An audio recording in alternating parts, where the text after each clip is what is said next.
Honored to have Coach Vermeil here, and as far as I'm aware, you're the only person to ever have won a championship as a strength coach in the NFL and the NBA. As far as I know, I'm sure someone will duplicate that. But yeah, I was fortunate to be at the right place at the right time.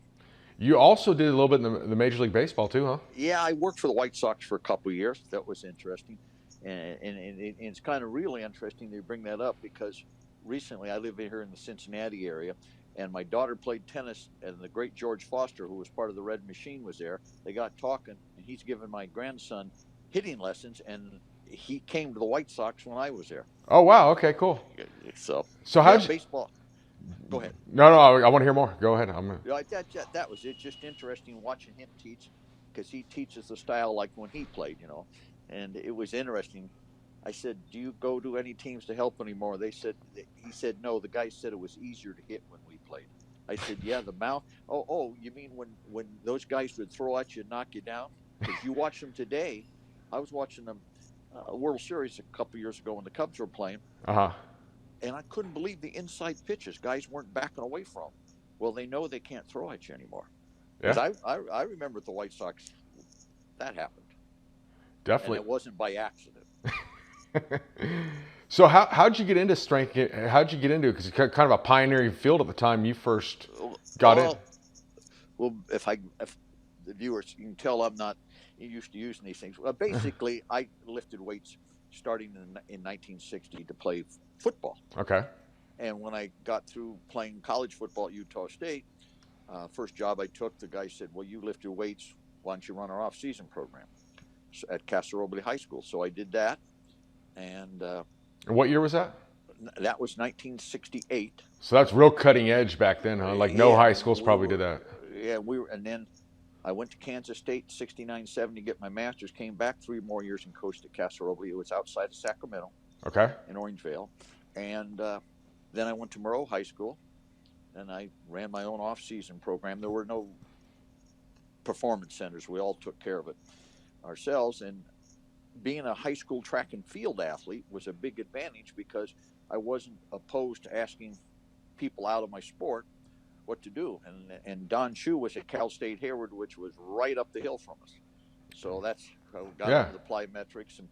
And then a friend of mine, we were grad assistants together, was with Maryland and with Frank Costello, and he sent me how they ran downhill. So we used to hold downhill. So we were doing things back then. And then one year, about 1976, I called Don. I said, "Why don't we mix the jumps and the weights together at the same time?" Well, that's called complex training now. Sure. And then, being I was a track and field athlete, I had gotten stuff where guys were stepping off boxes and throwing the shot. I said, "Well, if that Wow. helps the shot," I said, "if that helps the shot," so I took our bench press benches, had the kids land in the striking position or the Crowther position. We used to use the Crowther sled, Yeah, block yeah, their yeah. shoulder, and then we'd hit bags. So just things like that, and basically the same program I ran at Moreau High School. The essence was the same every place I went. Just as I learned other things and modified it to the athletes, and that's then I went from after Moreau. I was there 6 years, and Bill Walsh hired me to Niners. I had known Bill through Dick Hmm. because Bill was he was at San Jose State when Dick was there. I think Bill was a grad assistant or something, and then Bill would come to Utah State, and he wasn't scouting me, but I saw him up there. And then when he went to Stanford, he talked to me. Okay. And then he hired me at the 49ers, and I was there for 4 years. And I left. Don and I started a business. And then I left and And what bought year the was the business. 49ers? That was 79 through 82. Okay. And then I left, and Don and I started a business. And then I bought the business from him. Hmm. And then we were doing police and fire fitness. And at the same time, when I was at the 49ers, I saw people using mechanical ways to time. They hook things to people. Hmm. So unbeknownst to me, we got a hold of a young man who went to Moreau when I was there, and he was in a tech guide. He built us our first little timing device. Okay. And we started doing what now they call the reactive strength index. We just called it an efficiency. We would test guys, we'd have them step off an 18-inch box and have them land and jump as high as they could and as fast as they could. Hmm. And one of the kids that had the fastest ground contact time was a world champion barefoot water skier. Wow. And then I'm thinking, why would that work? Well, Don said, think about that. Foot's oscillating. Well, 30 years later, Carmelo Bosco comes up with the vibration machine, or 20 years later. Yeah. And Carmelo and I became friends. Uh, so, and then the White Sox sent us some guys, and I worked with them, and they liked what I did. And then I went to spring training in '85 and spent time with them there. And then Mr. Reinsdorf bought the Bulls and said, "How about coming to Chicago and working for both teams?" So Wow. I went there, and I was in the process of redeveloping the timing device, and I did that in Chicago. And we could, with the Bulls, we'd measure change of direction. Mm-hmm. What you basically got in the middle of a photocell, and you'd move 2.5 meters left, and you'd hit a mat. Now, if you didn't hit the mat, the light didn't go off. So we knew Wow. if you didn't do it. And we got the time on the mat, time to the next mat, each segment. And then we would time straight ahead speed. And I actually had this thing so we could do all the different jump tests, for the squat jump where you pause, the regular counter movement, then the repeat jump, step close. I had gotten it for Al Miller bought one. Was this a thing, or did you kind of come up with it as you go? Or No, I came up with it. That's what I figured. Joe because and I had started it, and then I finished it. And then I actually had a thing where you could test like playing defensive back. Okay. And I had, other words, you had the light box, and you had to respond to and I had it in such that if you had a deep route, mm-hmm. I could time that 5-yard interval from when you got the single and opened your hips and got turned around. And it was first, it wasn't wireless. Mm-hmm. Everything's wireless today, Yep. which is much better. And it was still the stopwatch era. Yeah. And I presented to pro scouts, I can make anybody run what I want in this thing. Yeah. So I don't want to say I was ahead of a time and all that stuff, but it actually was. It really was, yeah. Then I had one company come and see me, and I said, hey, just don't take anything. Oh, we wouldn't do that. Well, then all of a sudden I saw it. They took part of the idea, and I didn't have the money, because my next thought was, well, let's make this marketable, and we'll have 3 tests: straight ahead speeds, change of direction, and the vertical jump test. And then I'll put in, if you can't do this, this is what to do. Mm-hmm. Well, the processor wasn't written, because we used little notebooks. They were little, they weren't real. And so the processor wasn't written correctly. So I didn't have the money to go back into it again. And I have 3 of them sitting right here. But wow. We used them at the Bulls, and we tested every guy. I'm not doing real well. There's young people out there say, look at this clumsy old man. I don't know why. I had it sitting in there good the other day, and I don't know what I'm doing wrong. There, it's better. But we tested all the guys, and what we would do, we'd warm them up, and we would do a squat jump, so you can measure how high do they jump with no counter movement, because that's explosive strength. Then sure. a counter movement, and then we'd do repeat jump 4 times, and we'd look at the time on the ground and how high they jumped and divide that out. Now they call it the reactive strength index. Yeah. And then we'd do a step close, and then we'd do straight ahead speed. And I would compare the straight ahead 10 meters to the 10 meters change of direction. And the reason we used meters when Don and I got this going, we felt we wanted to look at if there ever had anybody had world-class, speed. And what I came over the period of years was that there should be a relationship to how fast you run straight ahead and change direction. And if one was out of balance, then you could see. So if there was a very small difference relatively to what we were looking for between lateral and straight ahead, yep. then improve the straight ahead speed. But if their straight ahead speed, there was a big difference between the two, that they couldn't change direction, then you needed to work on body control and things. And I had a kid in there that one young man probably had trained, would have run the 100 meters probably close to 10.5 someday. Wow. Because he wasn't good at changing direction. He couldn't control his speed. So, and then we looked at the jump test, various things, and so forth. And what's interesting, the other thing we developed on this, when Don and I were developing, everybody talks about quick feet. So we had 2 pads, and we could measure every second how many times you hit those pads. Wow. And we had a little running back with the 49ers named Billy Ring, and I've got to stop and think what the number was, but he could do a very high number, and I can't remember whether it was 5 seconds or 10 seconds, but he was at 72 contacts. Wow. And we had some offensive linemen there at the Niners. They said, well, he doesn't have good feet. I did everything in the world. He never got any better. And here's my thing about working on feet. I think you can improve the coordination so you don't stumble. It's like I better improve the coordination of these hearing things. Hey, I'm still hearing you. I'm screwing up your podcast here. I don't know why it won't stay in there. But anyway, but when I worked on those and retested the linemen, they wouldn't get any better. And we drafted a running back who I had quicker feet than.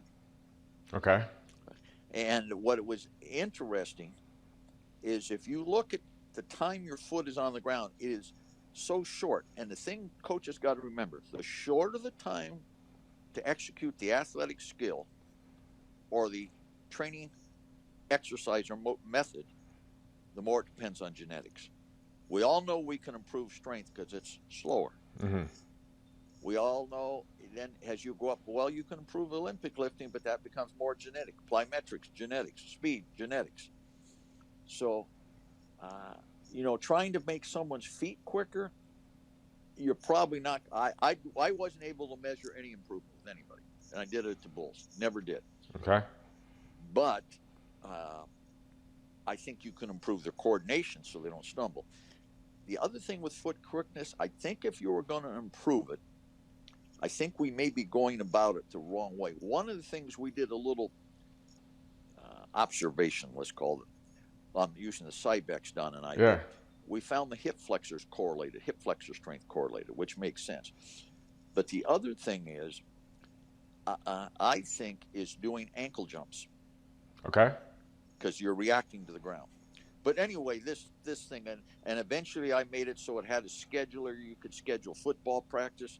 You could take and put a football on the pad and snap it, so you could set it for a horn to blow at, say, 3.5, so the quarterback on 7-7 could stay back there all day and so forth. But anyway, that's how I got into it all. And then I was fortunate to meet people early in my career like Don Chu, and we brought a guy over from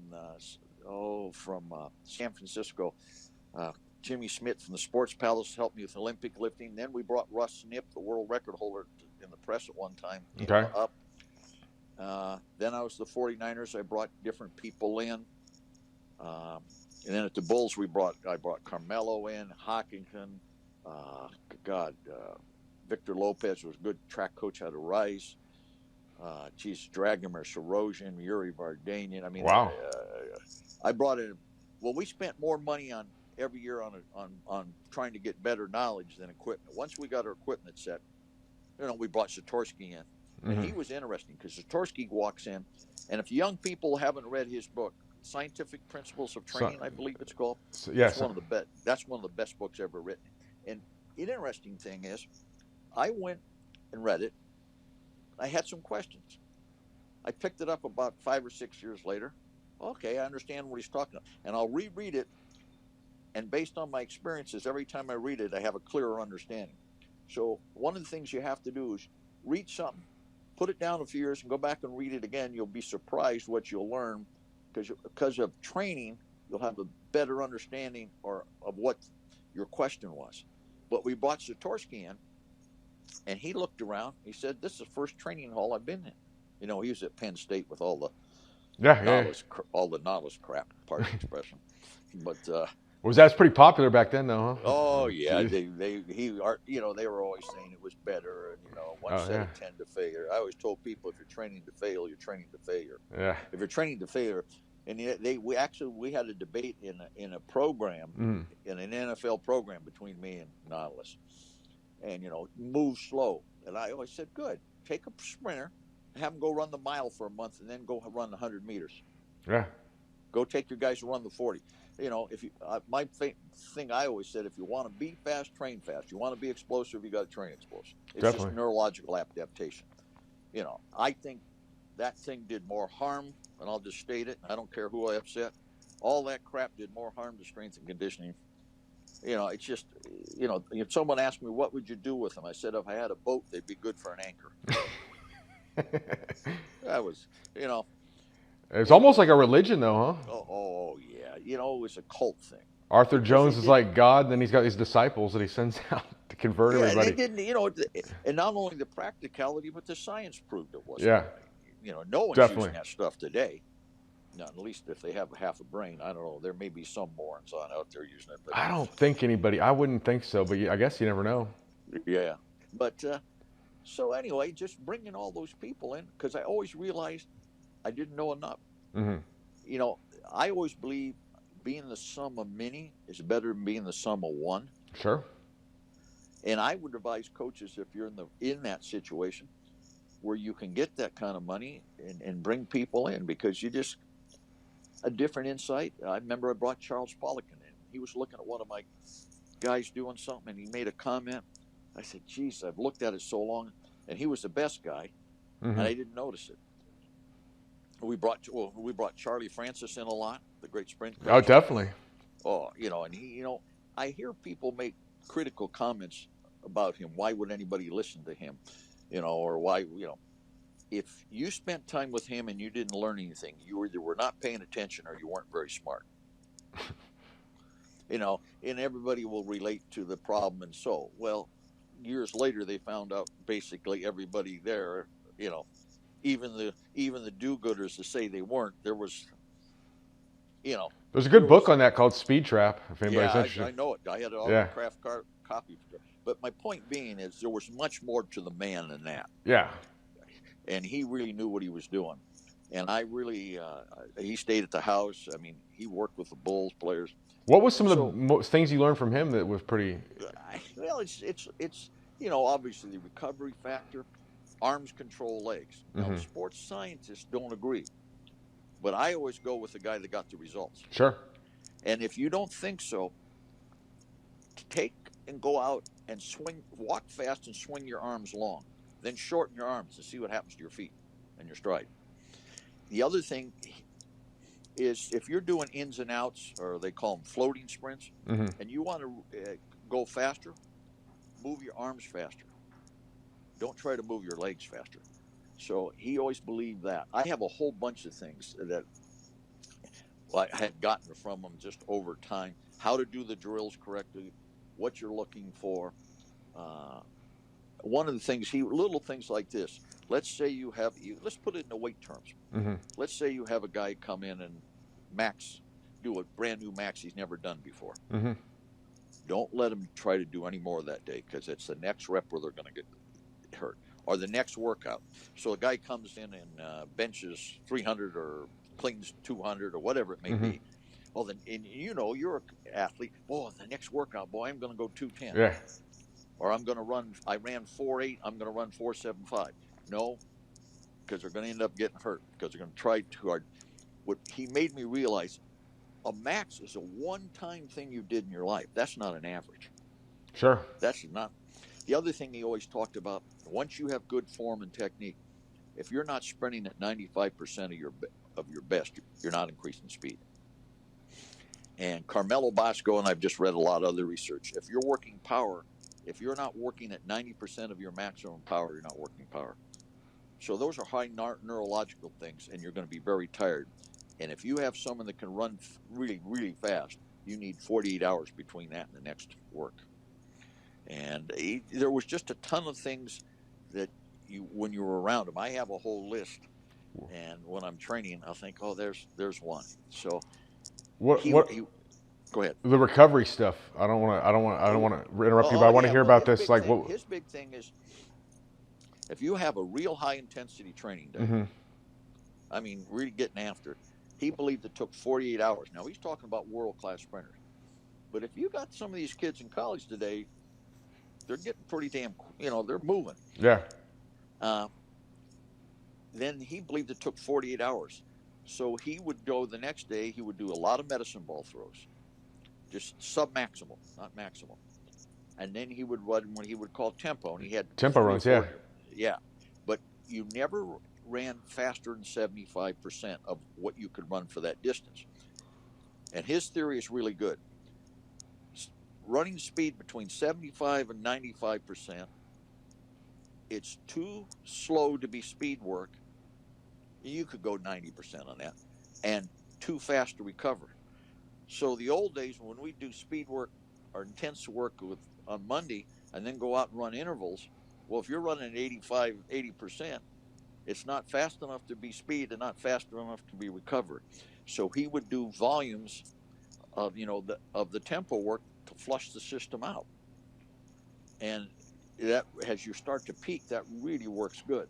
And then using all the medicine balls, he had so many little things, and he was a guy that was not going to beat you over the head. Like if I give a seminar, I'd beat people. This is what I really mean. This is Yeah. He's going to give you the concept, and then you've got to kind of figure it out how you apply it. Because he would say, "I don't know your athletes." For example, I did a podcast for Don too. Mm-hmm. We were talking about adapting to the basketball players, and Horace was one of the few guys that could lift off the floor because his body proportions were, even though he was 6'9", were very normal. Okay. Where like you have a young man like B.J. Armstrong that was about 6'3", 6'4", but his inseam on his leg was 39. You had to block him up. Okay. So, and Scotty had really long arms, so that created some problems. Not problems, adaptations. Mm-hmm. I found guys with shorter torsos and longer legs front squatted better. Now, I have no science to prove this, so I'm not trying to say. And my only logic was when you back squat, your hips have to go back more.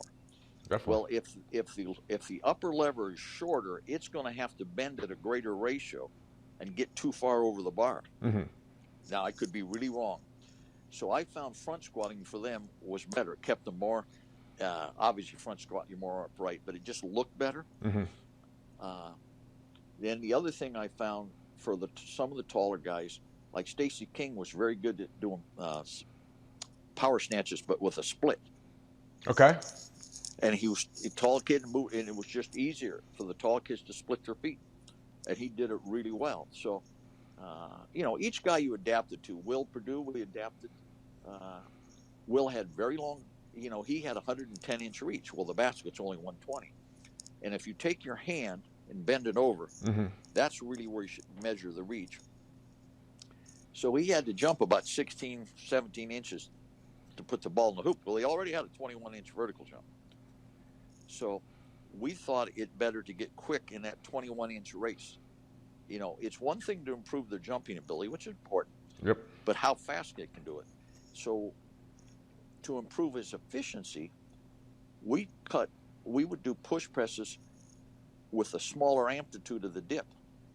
And we'd do cleans from the bar at mid-thigh or higher, so he didn't have as much flex in his legs because he had a tendency to want to dip a little too much. Okay. And people that do that have to create power. So we tried to get him to jump the same distance but in a shorter time. So in other words, if you're trying to improve the 40-yard dash, you're not going to go out and run 200s. Mm-mm. So we would have him do that. We would have him do pause push presses. So he had, So you pause in the bottom position of it? Yeah. Okay. And just to work the concentric. Now, if you have people that aren't elastic, that's another good way. But we just did things like that. And we did a drill we named it after him, the Purdue drill. He would take a medicine ball, mm-hmm. he'd do it just about, and he would jump and touch the top of the front of the rim. When he came down, he kept the ball over his head. Okay. Then he jumped and touched the rim again. Okay. And on the third time, he stuffed it. And he was very good at putting the ball back on offensive rebounds. So you try to find something people can do, not what they can't do. And so you make those little adaptations, there are certain people you couldn't back squat. There's certain people you couldn't front squat. We had one of the old belt squats where you stood, we call it the barbecue pit. I don't know if you probably never saw one. That used to as a I've seen it in the Strength and Health magazine from the old days. Yeah. I wish I had one here because I used it for a long time myself. And Scotty used it because he had surgery on his back. Uh-huh. And in fact, the interesting thing, everybody, there was an article about, we'd call it game day training, but if you train, say you do 20 or 30 explosive movements, the next day your power is going to be up, and it lasts the effect lasts for about 48 hours. 24 is best. It's funny Well, because we I had had that question down to ask you. Okay, yeah. So yeah, explain we on it. had. In fact, there's an old article in strength in the old strength coaches. Okay, I can send you. please do. Yeah. Yeah, and what we found by training on game day in the morning at 10 o'clock, that they felt more explosive and ready at night to play. Now I didn't retest the reactive strength index to prove that, so I have no. But the guys felt that in the So what first would day.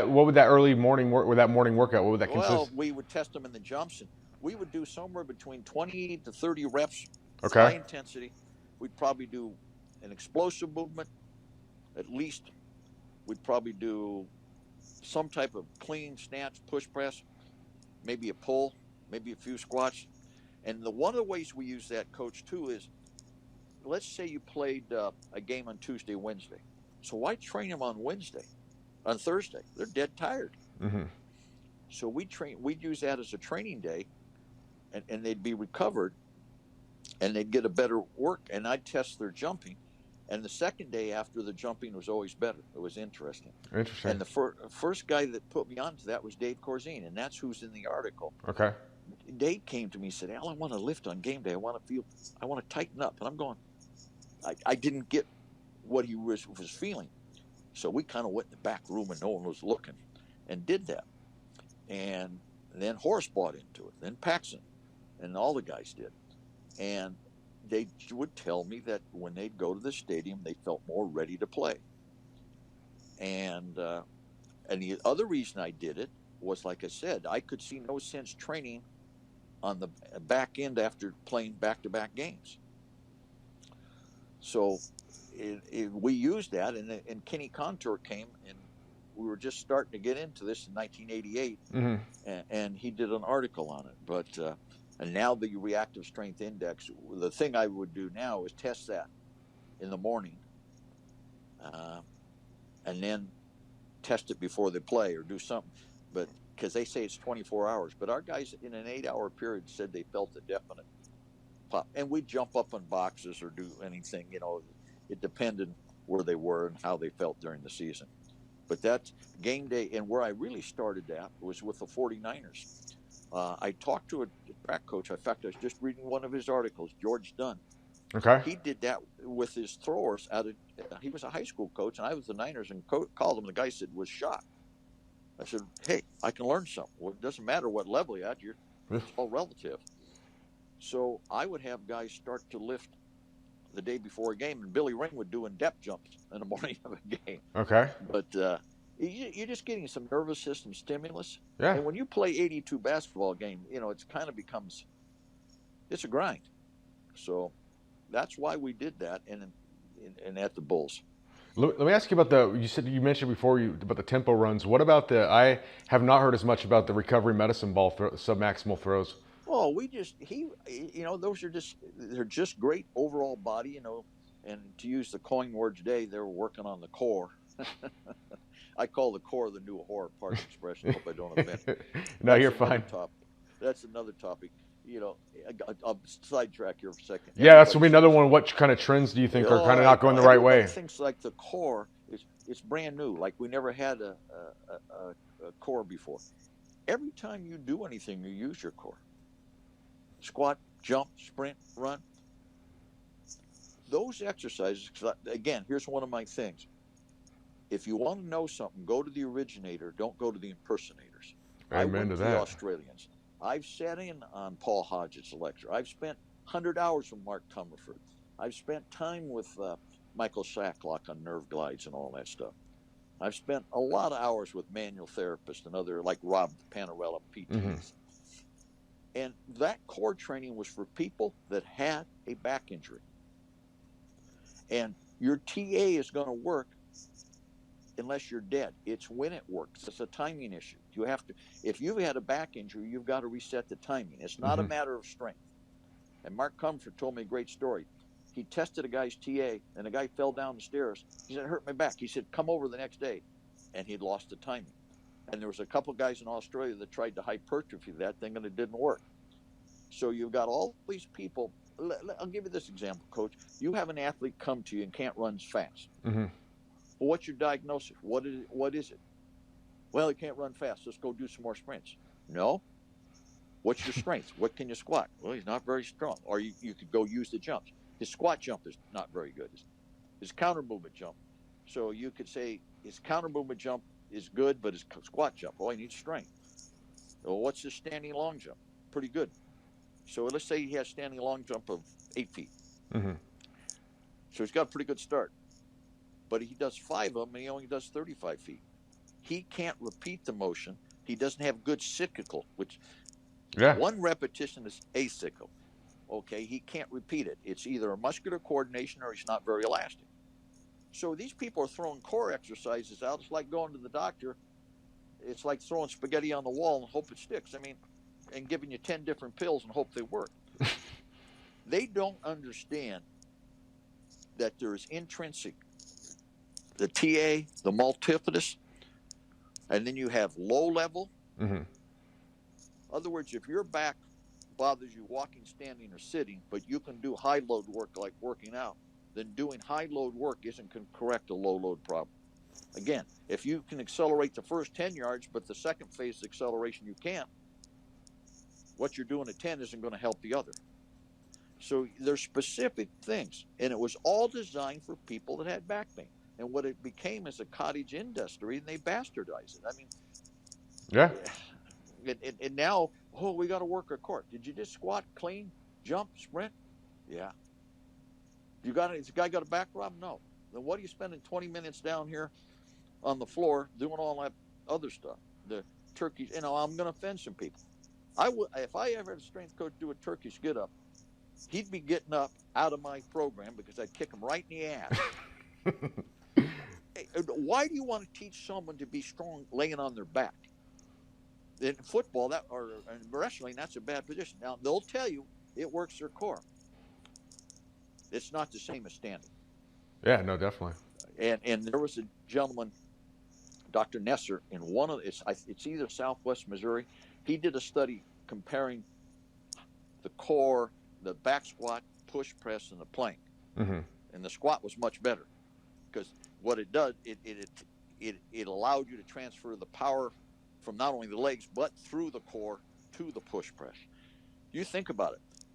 Here's the other thing people don't understand. Gradually over time. Now, this is the other thing. I'm not saying you take some person that's never trained and load them up. Geez, that's the worst thing. Yeah. But if you become strong gradually over a period of time, when you back squat and front squat, what has had to adapt? All the tendons and ligaments, the disc, and we know axial loading is one of the best ways to hypertrophy or get bone density. Mm-hmm. So why do you want to lay on the floor and not load any of that? That's all I'm saying. And if you've got a core problem, that's not the way you're going to improve it. Now, I know someone will, I had my guy do Turkish get up whatever. But any exercise, once you get training and you're not in the constant rehab mode like they've got some, if you're not standing on your feet, I don't know what the hell the worth is. What sport do you play laying down? I guess the only example is about like jiu-jitsu, you want to be on your back, but that'd be about it. Yeah. Well, that's a specific example. Or MMA, sometimes the guard position, but that's very rare. Those are the exceptions. Yeah. And I'm not saying for some sports it may, but I would rather have a guy, instead of spending all that time teaching that. So if you took a guy, and I don't know how long to teach and to become what you would consider strong at, mm-hmm. I would rather teach him how to squat. Sure. And clean and jump, because those all have force application going through that's the thing they don't understand. By training that way, you're training force through the core. And if it's a gradual process, it'll adapt. Hell, when I was in my high school team, you know how many injuries we had in 3 years? 6 years? Mm-mm. We had 3 kids out of over 700 kids playing. Wow. Never had a kid miss a game because of a back problem. Now I had direct control because I was the ultimate dictator. It was a Catholic school. It was my way or the highway. Yeah. And they all had to work out based on what they chose. I would meet with each one of them. And they'd choose a goal. Okay, how are you going to accomplish it? Okay, here's how many workouts if you're not playing another sport. So those things, good training program will take care of it. Where the mistake is made, I'll give you an example. We had a young man many years ago. I had a private business within the Bulls facility. He was a soccer player, and he was about $150, Mm-hmm. and I think he could squat 220, maybe somewhere around there. Mm-hmm. Well, he goes to a university, and the first thing the guy does, loads him up, go max him out and squat at 300, and he herniates a disc. Then the Jeez. back squat gets the, well, yeah, run your car into a wall. Is it the car's fault? Yeah, no, you're You right. know, and the reason people get hurt is there's too rapid of acceleration of load and intensity, and you've got to watch their age.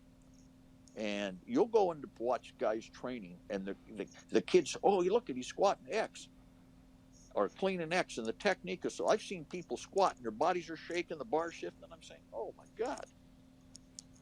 And the other things, what's the last exercise everybody does in a program? Generally squats. Now you've been into training for an hour and a half, now you load. So there are people that shouldn't back squat. There's always going to be exceptions to everything Sure. we do. And you just find what you can do. But this whole core thing, and it's just, it was with the Bulls. We never had the two knee surgeries we had. One was Johnny Paxson started, and Billy Cartwright, and Bill came with one Mm-hmm. that I can remember. Now, after I left, they had some. We had one kid get an ACL, but I just think good training programs and the right progression, and you can only compare people to who they are. I have some standards I put down, but once you get over 6'6", 6'8", Horace Grant he cleaned 300 pounds. I've got the video of him doing it Wow. off of 6-inch blocks. He cleaned 275 from the floor. He's like 6'11" or 6'10" or so, right? 6'9", Okay. and he cleaned and jerked.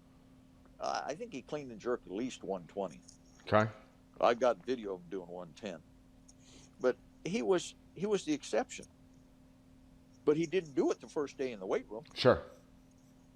So I think the things you have to adapt to the individual, and the progression cannot be the same for everybody. And that's the art of coaching. And I think the big benefit I had is coaching high school, because you had young kids, so you learn that progression. And obviously coaching football, those kids' bodies were a little bit more conducive Mm-hmm. to doing things. Sure. In other words, you play football and take the impact, your body hardens up. Yeah.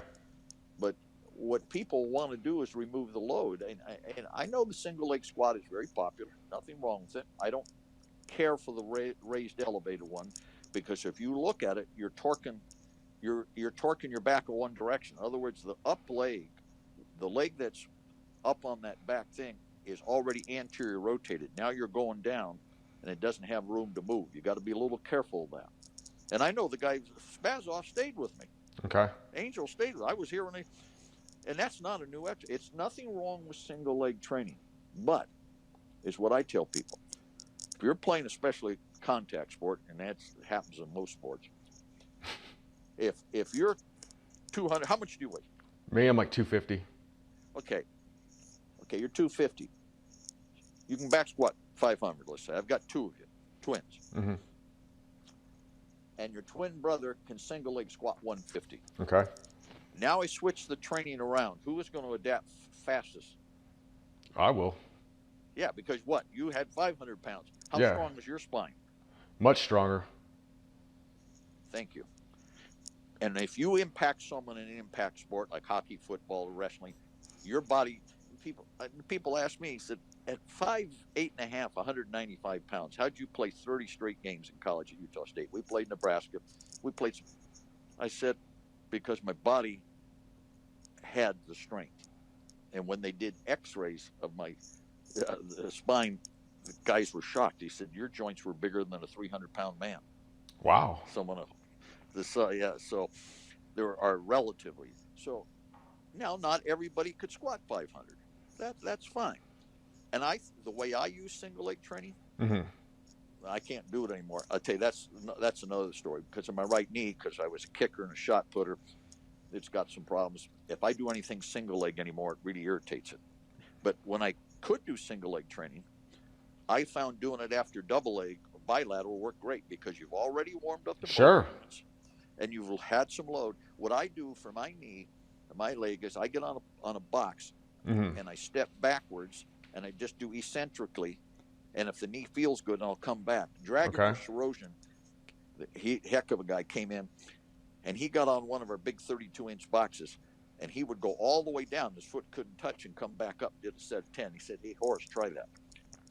And that's where I got the concept. And that's a great single leg exercise. And if your patella bothers you, it's a little easier. So you get on a box, and Hmm. I'll start now. I don't get on that kind of box, obviously, but I'll get on, say, an 18 to 21-inch box, and I'll Okay. just go down very slowly and let my toe touch, step off the box, or step back up with the other one. I can step up with the other one easy. But I think single leg training is great. I don't think it's the ultimate cure, and I think if I had to say which are you going to do, I would always go bilateral. So That just it's basically it's a supplement, not a substitute.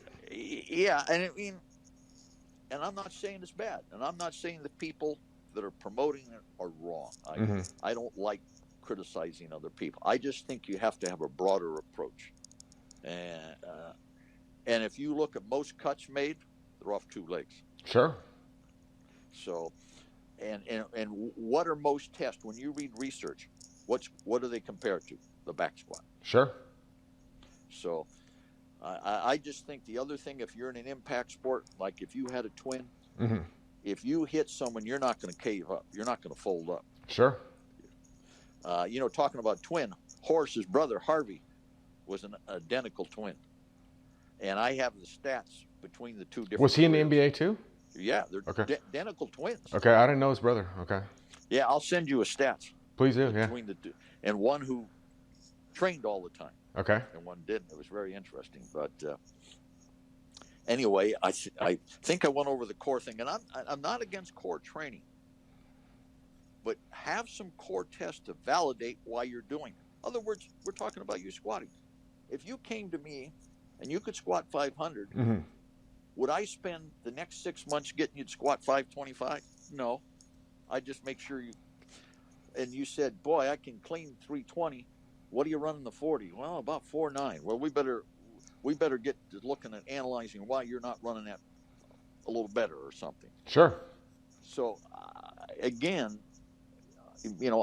I'm not in love with any one method.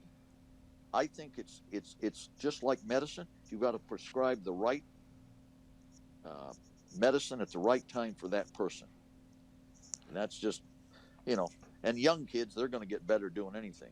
And again, I want to repeat: when you've got young kids, and or if you've got someone that has no training experience, and Hmm. what we found at the Bulls was interesting, because tall people physically adapt later to handle loads. Sure. Most of it. So young high school basketball players aren't able to handle a lot of loads, although they're playing a lot of basketball. That's why they've got a lot of problems because kids are playing more today. Sure. So when you get them in the NBA or college, let's say, he's 18 years old. You got to be careful loading. You got to be very pragmatic and very progressive on that because they haven't been loaded. They're not like an 18-year-old football player. Definitely.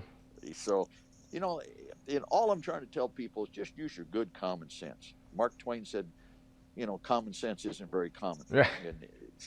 and people listening to me, oh, I'm going to do what Al did, or no, do what you know, coach what you know. It's what you coach. It's what you think you know, but you don't know that gets you in trouble, and learn from everybody. I've spent time with Mike Boyle. I've spent time with everybody. So don't get so opinionated that you can't learn from everybody, and you don't have to agree with everybody. You don't have to be disrespectful, Sure. but because everybody's situation is unique, and I think coming from football, it made me a little more aggressive because I was used to being around all that testosterone, and hell, you coach football. And you even the weight room. I mean, Yeah. here's the other thing. I don't think you can go in the weight room. Okay, guys, let's get going today. I mean, you got to have some piss and vinegar. You got to have. Absolutely. And the other thing is, you don't have to walk in the weight room every day and be fourth and one. I was excited to be there. I was excited to be with the players. Hmm. I enjoyed it. I don't think you can make every workout session stressful. I think you can make it intense, but I don't think you have to be. I think if you make it such a high level stress all the time, they've got enough stress in season, especially at this professional level. Yeah, definitely. Okay, Coach, I've rambled on. What else you got there? Well, what is there any other trends or anything you want to cover? That you Well, think? I don't, I think people hop on trends. Anytime we tried something new, I'd try it myself. Hmm.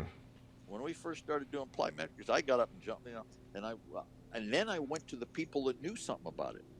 I didn't go to a third. I didn't go to a guy that knew Don Chu. I went to Don Chu. Got it. If I wanted to find out about Olympic lifting, I went to lift. If I wanted to find out sprinting, I went to Charlie Francis. If I wanted to find sports scientists, I talked to Mike Stone, Johnny Garhammer for years. Uh, Yeah, Long uh, Beach State, right? yeah, well, I knew him long before that. Okay. And then ACLs, I went to Rob Panarella. He was the first guy to squat ACLs. He Okay. was the first guy to do all that stuff. So I went to Rob. Then he led me to Dr. Lutz in the Mayo Clinic study. So I went to people every time I had a question. I realized how little I knew. Hmm. I think Aristotle says you start to learn, or one of those great philosophers says you start to learn when you realize how little you know. Sure. So I went to Rob, and I went to Zatorsky. I spent time with Dragomir Sorosian to learn about how he trained. I brought him in many times. Great guy. There's another guy. You talk about enthusiastic. I brought old Dick Smith from York, who's probably passed away. He was back there in York's heyday with the great Bob Bignarski and all those Yeah. guys. So I brought him in. Great man. And then, oh God, Carl. Here's a guy no one's going to know. Carl Miller was United States weightlifting coach when we didn't go to the Olympics. When we punished the Russians by not showing up and beating their ass. Yeah. That was real punishment. And I brought him in at Moreau High School. I learned a great deal from Carl. Okay. Just a lot. I'll give you an example. In 1978, I called Carl. I said, hey, what if we do one or two reps every 25 seconds like a play?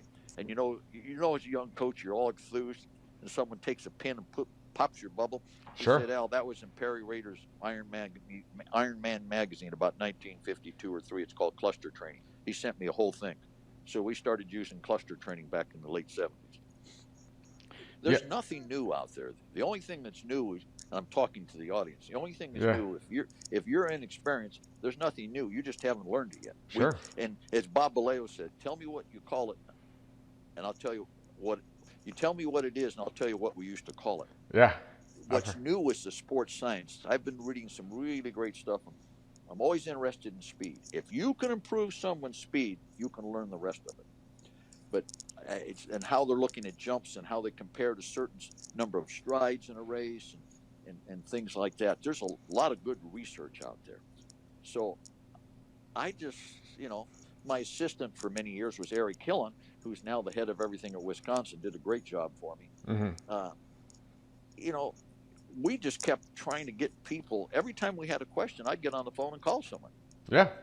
I'm not embarrassed to say I don't know, or I could be wrong. And if you're wrong, you got to say you're wrong, or For modify sure. your viewpoint. I remember the first time I read about plyometrics. I read it in the old, what was it called? Not Strength and Health. Athletic Coach magazine or something. Okay. Scholastic Coach, one of those. Yeah. I said, how's that going to improve power? It was by Fred Wilt. Then I put it down. A month later, I reread that. Oh, okay. Started fooling with the idea. Then I found out Don Chu, who was treating my players, because we called him Dr. Chu. So I thought he was a doctor. My players would go up and he'd take care of them. That's how sharp I was. Yeah. And so I found out he was a world-class jump coach. So I tapped his knowledge and drove him crazy. And instituted plyometrics. At first I thought, that's, So we all have our bias. The only bias I have is show me if there's something better, or there's a better way in what I'm doing, Mm. or the research what I need to know. So I'm just kind of a hub of a wheel, and there was a lot of strong spokes: sports science, sports medicine, coaches, because you always want to get the practical Of application. course. And they're just, there's, when you talk about recovery, Charlie had a great massage therapist, sports medicine guy named Valdemar Matuska, and he used the electric stim. Now that's a whole nother deal. And I learned some from Charlie. So we had a young man that played for the Bulls, but he got cut and was in Europe, and he hurt his knee. He had one of the ligaments on one of his legs got stretched. It was strained. Okay. He couldn't squat, couldn't do anything. So for 2 days, I put the stim on his knee twice a day. Then he could get up and down. So with no weight, I would put the stim on, and at the bottom of his squat, I set it off to contract the squat. I figured maybe that'd be more, Wow. to use a keyword, functional. Yeah. So, and then we actually had him lift and do it, Okay. and it worked. And he got back. I said, Jeff, you can go back and play. It was about 10 days. He said, hell, hey, they're paying. Let's go for another week. I want to go back. Yeah. And then Derek Hansen has done a lot of work to that. Now there's another bright guy, Derek Hansen. I think it's Strength, Speed, Power, and Strength on the internet. Yeah. People can look, and he does a great job with the stem. And here's the other thing that Charlie taught me about. Did you guys use it for strength and power too? Yeah, I didn't use it at the end of my Bulls. I was through. Okay. The only idiot I'm training now, I shouldn't say my athletes running. The only guy I'm using it on right now is myself. Okay. Because every time something hurts, I find that if I use the stim, I recover faster. And Charlie taught me that you keep that contraction and contract with it. So I'll use the stim, and I'll set it up higher than I used to. We'll take it up to 100 hertz, Mm-hmm. and I use the Globius stim, and that's Which brand is it called? Globius. Okay. Globius, Golbas or something like that. Okay. I spelled terrible too. But it really, and they have a lot of different settings, and I'm not doing very well. I must have small ears or something.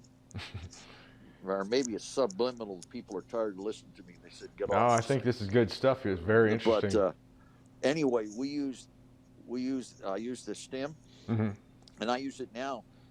I'm 74. I've got, but people say, oh, you got arthritis.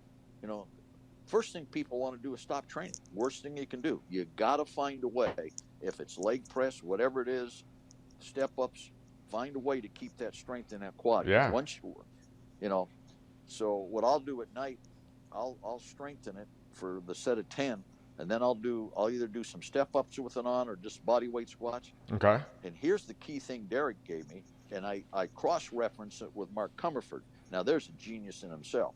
Okay. One of the most brilliant guys I've ever been around. When you get an injury, the small muscles shut down first. The VMO. You know how it looks like it atrophies? Yeah. When you get a knee. Well, that's what happens to the multifidus. It doesn't really atrophy, but it kind of shuts down. So you have to reactivate it. Well, that's a low load. So at night, on the days that I don't lift, I'll put the stim on like 30 hertz. So it's more strength endurance, and it's working the slow twitch fibers.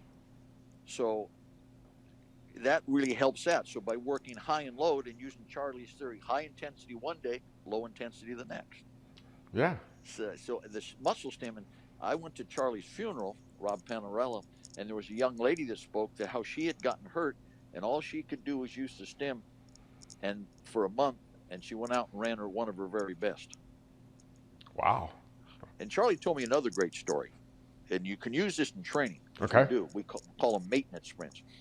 He had a young lady, Ezachenko, might have been, and she had to run the 200, and she had a little tiny leg problem, maybe a slight hamstring, but she was a big meat.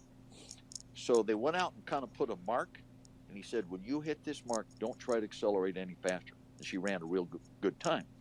Well, now Derek and I will take and say, okay, run 10 yards or 10 meters and run the next 10, but don't try to go any faster. Just stay nice and smooth. And then you go to, and that's how you prevent hamstring pulls. Sure. One of the things, That's brilliant. What's that? What do you call that again? maintaining sprints. Maintaining sprints. Okay. Yeah, Yeah. and what you can do, let's say you're in a heavy load of school, your initial comeback where you're doing a lot of volume. So Sure. you only want to sprint 10. You don't want them out. So if maybe the first 2 weeks you sprint 10, and you say, okay, now I want you to sprint 10, but maintain it for the next 20. So you're not trying to go. And then let's say you go to your next cycle. So you run 20s. Now halfway through that, because you know you're going to eventually get to 40, I want you to run 20, but maintain for the next 10. And you can integrate it this way. So if you were going, I'll make it simple, Monday, Wednesday, and Friday, and you're in your second phase where you may be working power, or whatever it may be, and you want to run 20. So Monday and Friday, I run 20s. Okay. Then on Wednesdays, I'm running build-ups where I gradually just accelerate. So I feel what that's like. Then you start to take Wednesday and make it the day you go maintenance. And then you switch to Monday and Wednesday. Monday and Friday, you're doing run 20, maintain. And then when you get to your next cycle, okay, we're going to run 30, but maintain and go to 40. There's a lot of ways to do it. And what I never had a problem with pulled hamstrings. I don't know where all these people get. Now, basketball. So you're basically then essentially like starting with a smaller amount of volume, like a reverse periodization, and you can go a little further. It sounds like so you go 10 yards, well, then so you're used to that top speed instead of going like 40 yards at a mediocre speed. Yeah, and let's put it this way: if you were going to go in the weight room, do you start when you come back? Do you go maximum weights? No. You're lifting 70, 80% for some volume of some kind. Sure. But you go out and sprint full speed. Well, why not? I look at 10 yards as 70%. I look at 20 yards as 80% compared to thinking like lifting. 20 to 30 has 90%. So if I'm running 10s, that's about 70%. There's a certain percent of that'll be, but I look at it as weight training. Okay, your first cycle, I'm lifting 70 to 80. My next cycle, I'm probably going 85, closer to 90. So now I'm doing that with my sprint. Yeah. So that's the way to do it. It's the same graduation of intensity. And here's the brilliant thing Charlie had. Brilliant. Man was brilliant. About hamstring rehab. How many people, and I won't give you the team, but someone said, well, we rehab this guy's hamstring and he keeps re-pulling it. Well, the first thing, like Charlie would tell you, did they break up all the scar tissue around the hamstring? Usually your hamstring, one of the reasons they'll re-pull is you don't clear all the scar tissue out, so then you just pull.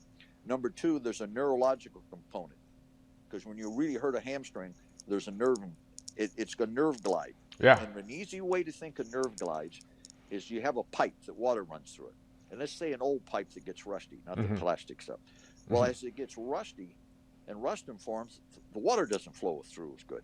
Well, your nerves sometimes can get along that pipeline, not flow as good, not move as good. So there are nerve glides that you can do for the hamstring. Yeah. But here's what Charlie would said. Distance controls velocity. So if it was a grade 1 or 2, after 2 or 3 days, you start doing the drills. And then about day 4, you accelerate 10 yards, because 10 yards isn't 40 or 100. You slow down, turn around, and run 10.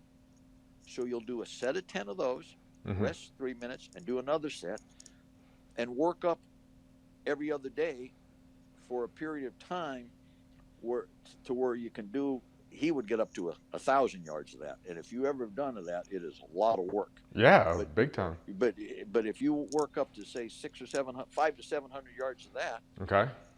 Now, I've worked up to where I can do that at 10. Well, let's say you got up to 400 or 500 at 10. Maybe the last set I go to 15 because I'm introducing a new stress. Yeah. Then, I'll come back after X number of workouts, and I'll do 2 sets of the 10s that way. Now I'll do 3 sets of the 15s, whatever. Say that's another 500 yards. Yeah. Okay. Now I can get to where I can do all the sets with 15. Now I introduce the last set at 20. Now I do the same product. When I can work up to do 20s well, no problem. Then I introduce a set of 25. So you just every 5 yards, you that because speed controls intensity. Yeah. You can't rehab a hamstring. Okay, you're pain free. It's all and they go out and run. And there's no study to prove stretching prevents injuries. There's none. Yeah, no, you're right about that, definitely. In fact, when I played college football and high school football, we had the worst part of the day was calisthenics, toe touch, and grass drill on your back, up and running, on your stomach, on your back, push-ups, sit-ups, neck bridges. I saw one pulled hamstring in 9 years of playing football. I'll give you Wow. one other stat. I played 4 years of high school football. Not Okay. one kid had knee surgery, and it's a little school, 150. I started following high school football when my sister's boyfriend played quarterback in 1949. I do not remember one surgical knee injury from definitely from my brothers in 1951 until I graduated. Now the kids broke legs and they break a wrist or an arm. Now that tells us something's different. Now that was a farming community and we all went out. And if you want to talk about stability, you want to have them go out and run a plowed field because you're constantly reacting.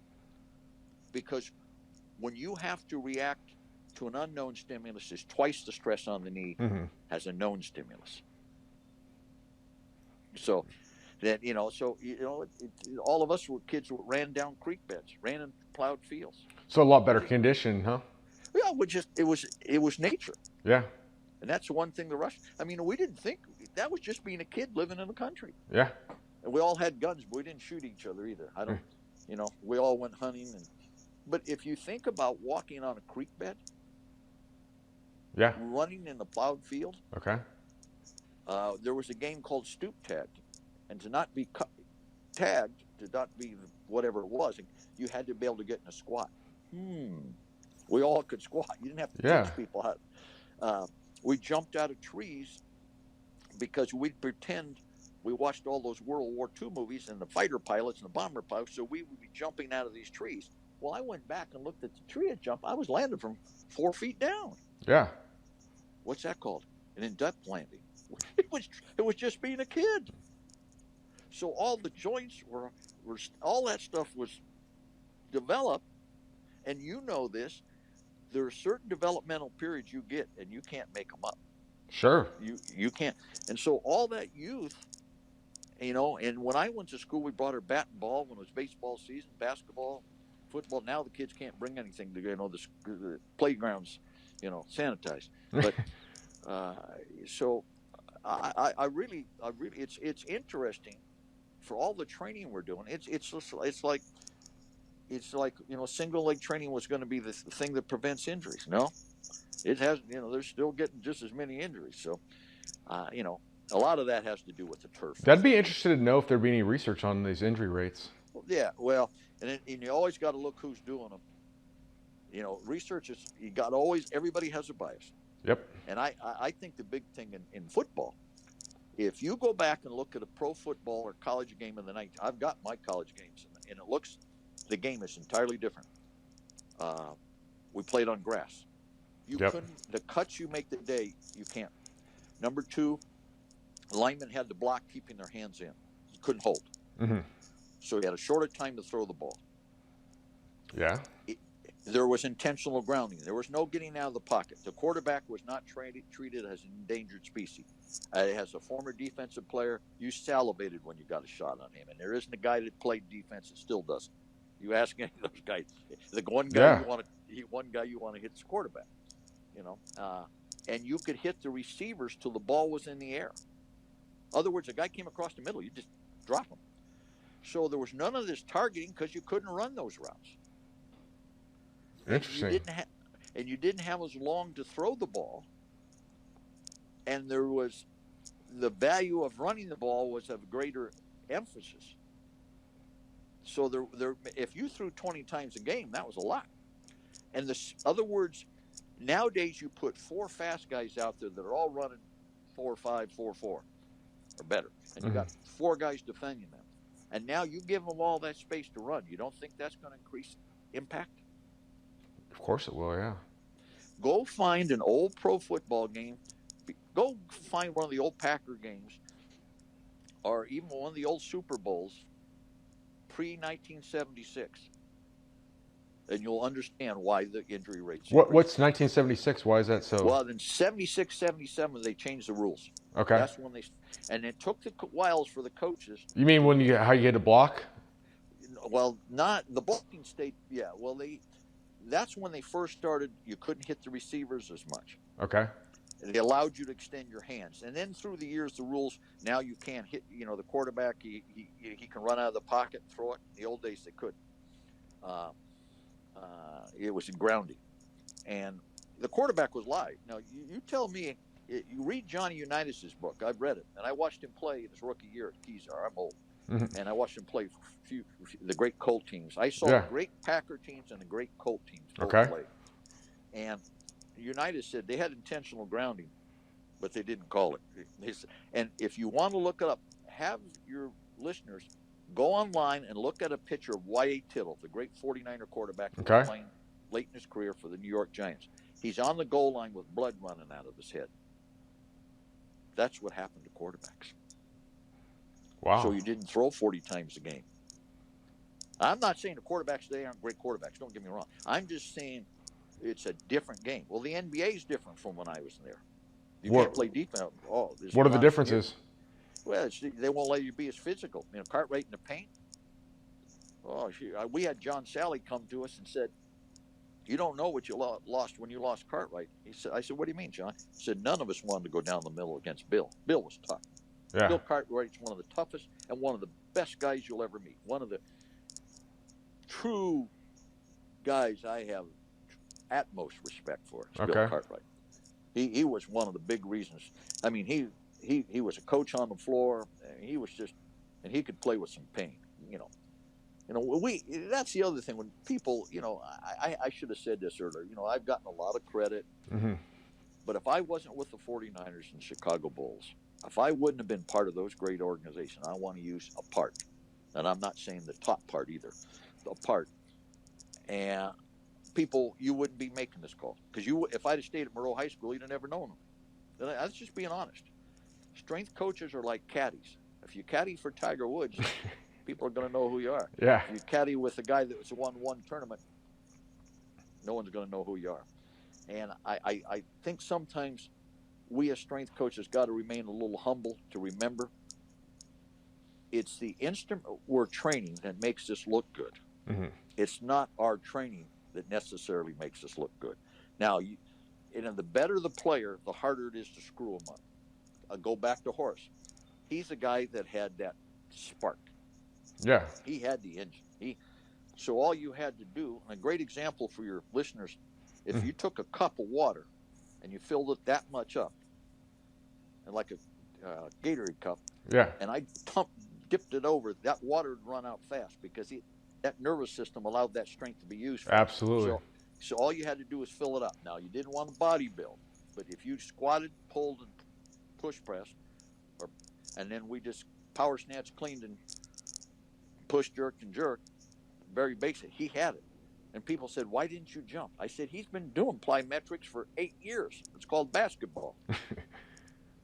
I said, "Well, how many plyometrics do you do in the offseason?" "Just enough to get them." I said, "In the offseason, their bodies need to be repaired. The last thing they need to do is go get a bunch of impact." Sure. And people don't realize, because I know some people don't want to catch the clean anymore. And I understand. There's some people you shouldn't do it with. I think Bobby Leo wrote that article, and Bobby's a good coach, and I think there's some people you shouldn't. Maybe in some sports it isn't necessary.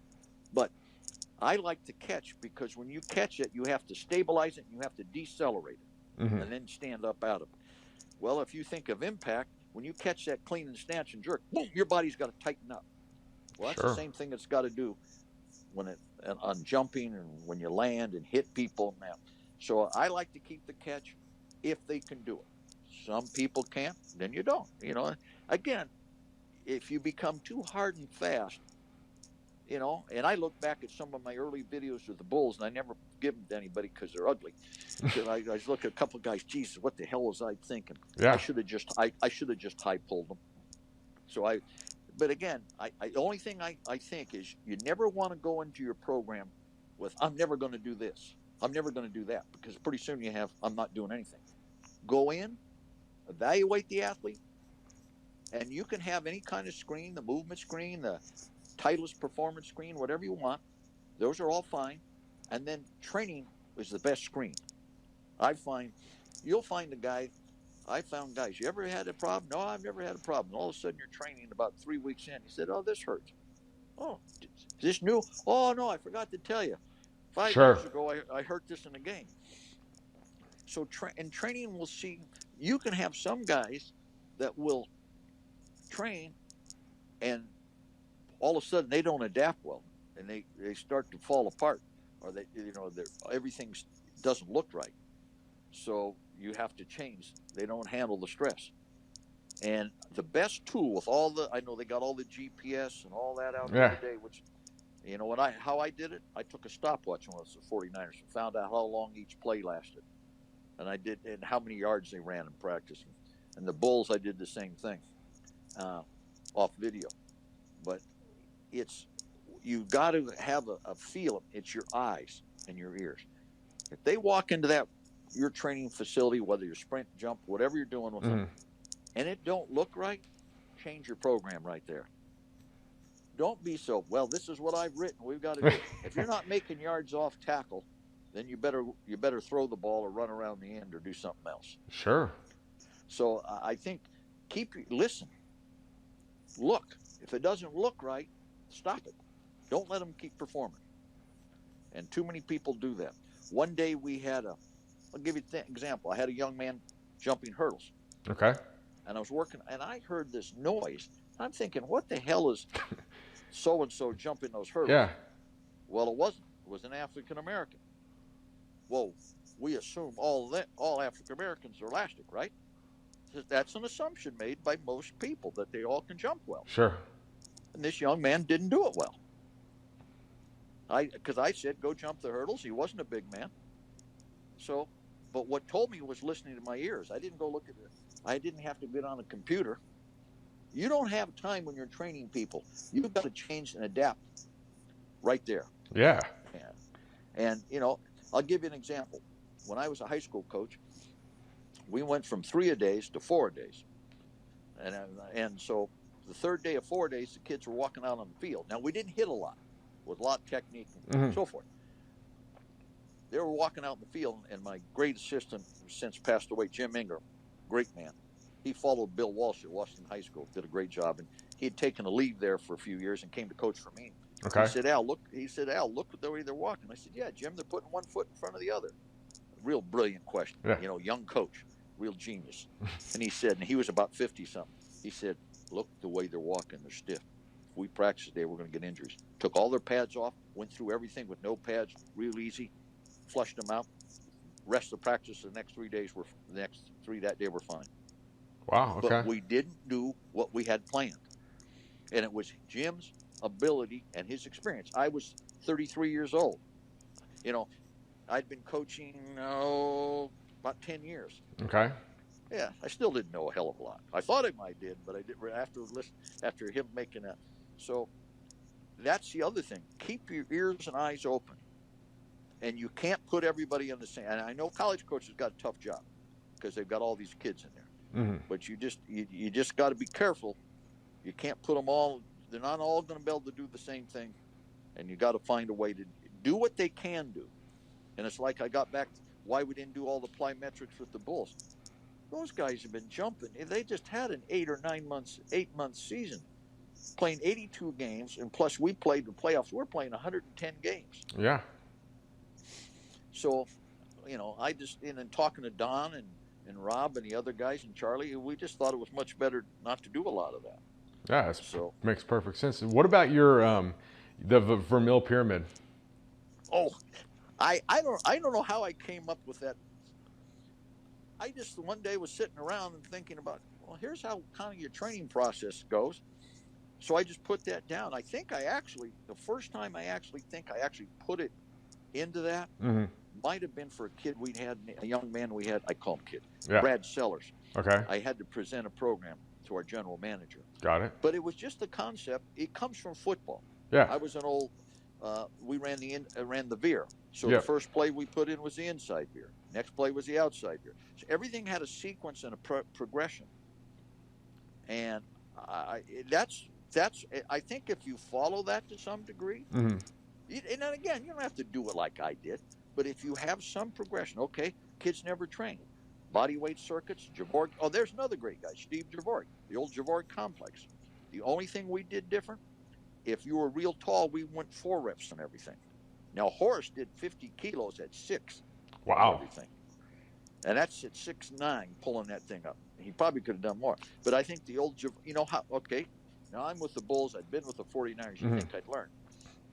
We'd get in the middle of a training program, and we'd see these guys after a while not to be able to maintain the movement quality. Yeah. We'd realized we didn't do enough work capacity. So from then on, if you couldn't do X percent of your body weight in the complex, you didn't move on.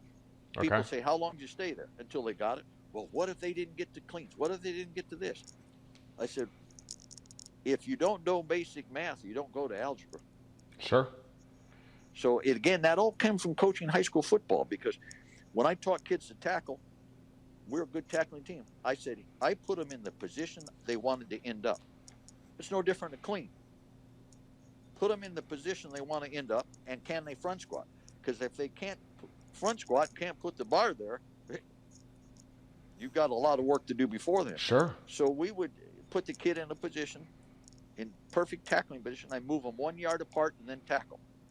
And every time they tackled, I made the tackling drill so the tackler was successful. Well, people said, why'd you do that? I said, I learned it from my brother Dick. He said, why give a guy a drill where he misses 50% of the tackles? How much confidence? Yeah. Do you go batting practice against Nolan Ryan? How confident would you be? Sure. You wouldn't think you can. So again, always put people in positions that can have success. And that's another great point. A very great one. Is when you're working with an athlete like Horace, who could do anything, and if you're working with someone that couldn't do those things, put them in a program where they can succeed, especially your backup players. I always used to get a boot. Sometimes we wouldn't win a game, and they say, well, the backup team didn't play well. Well, that wasn't their fault. I mean, the first team, I said, they're already the backup. So that means they're not as good as the first team. Sure. So why the hell are you blaming them? Well, if they're the backup team, then you've got to look at their program. They haven't had as much. In other words, Michael Jordan had a tremendous amount of confidence for a lot of reasons. Yeah. He was in that Joe Montana. But if you're the 10th man on the Chicago Bulls, do you think you're going to go in there and hit the shot to win the game? Or you're the guy that wants the ball? Probably not. Probably not. Yeah. So in your off-season program, your training program, you want to give that kid where he walks out of your training program and feel good about himself. Of course. That he accomplished something. Yeah. Reward them. Coach Bryant used to say, the great football coach. Of course. I heard him speak when I was a young coach. He used to say, if you want to make an impression, get on the guys that are good. Doesn't do any good to get on the third string guy. So your expectations of one guy versus the other. So I think give them a reason to feel successful. I think you do that with all your kids. I don't think you make your program, well, I kicked their ass. They all failed today. Well, that means you're a poor teacher. You didn't prepare them. You know, it always got me about teachers. Well, we got to have X percent of our class fail our test. Well, have a football coach get that and he gets his ass fired. It's true. Because they don't have tenure. So I think you really got to make sure that your athletes, have a chance to success. And I had the chance to coach some really good female athletes, one an all-state basketball player. And I've got a video of her cleaning 70 kilos, and I showed it to lifting coaches. They were shocked. Wow. I didn't think anything about it. She could have done more. And one thing about coaching women, they're not worried about bench pressing their guns. Yeah. And I'll tell you what, technically, she was really good. So, I just, I've had the experience of coaching all age groups. I had my grandson's baseball team in here. How And old's I he? coached. Oh, he's 12, and I had Okay. him in my basement. It's the only place we did some jumps and stuff with him and the running drills. And when it got nicer, I took him outside and we did a great exercise. The first sprint exercise I would do before hard sprints is learning how to sprint and doing all the A drills. And the one thing people got to do is strengthen your calves. When I was a kid, a long time ago, we did a lot of what we call toe raises, which is a stupid thing because you don't raise your toes. What they call heel raises, Hmm. because the calf is very important in the first up to 7 meters per second in sprinting. And then it's very important to have the stiffness to pop off the ground when you're running maximum speed, when you're vertical. And seated calves. So I had done the calf work with him and working that. So he got better at the A drills. And then I would just have him do gradual accelerations. And I said, move your arms when you want to go faster. And I said, I want you to do these buildups. And a buildup, let's say you start and you gradually increase your speed up to 30, 40, 50 yards. And when you hit close to your maximum, don't try to run any faster. Just try to maintain it about 5 yards, then decelerate. But Okay. I said, just move your arms faster. And I don't want to see a change in your rhythm. And it really helped him. And I watched him play basketball now, and when he runs much better. Okay. And it's not, it's all young kids are going to get better.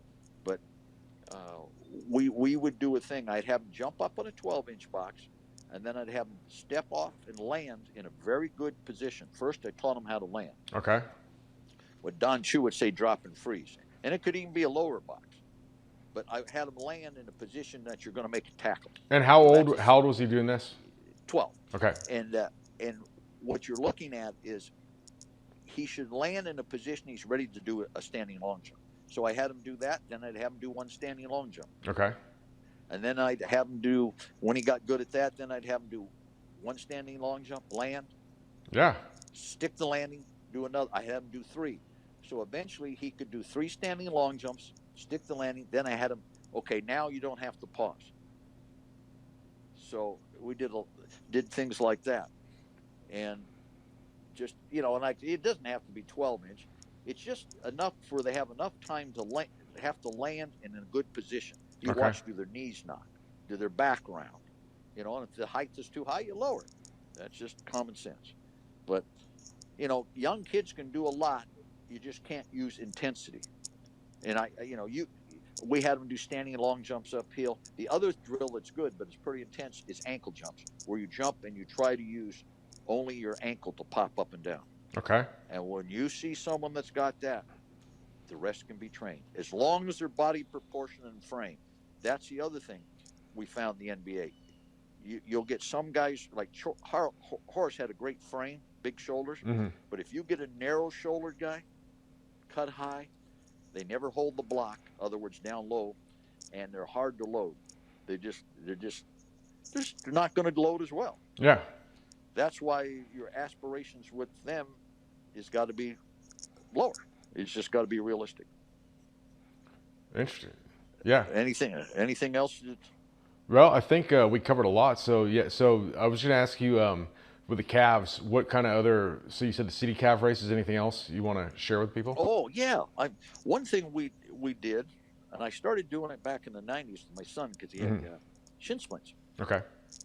And I got to talk to Rob Panarella about shin splints, but I think it's obviously the rapid eccentric overload is getting transmitted. Sure. And that means your calves either initially have to be strong, but they have to be eccentrically strong to handle a high rapid load. So we came up with a thing we call ankle pops. Mm-hmm. I called them ankle drops, and Rob Panarella renamed them ankle pops, and that's a better name. He's smarter than I am. So you get on a set of stairs. Now, first you've warmed up. You've done calf raises for a while. Yeah.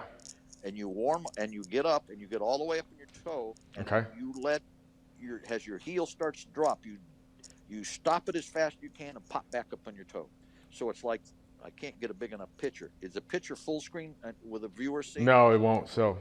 In other words, you're up on your toe.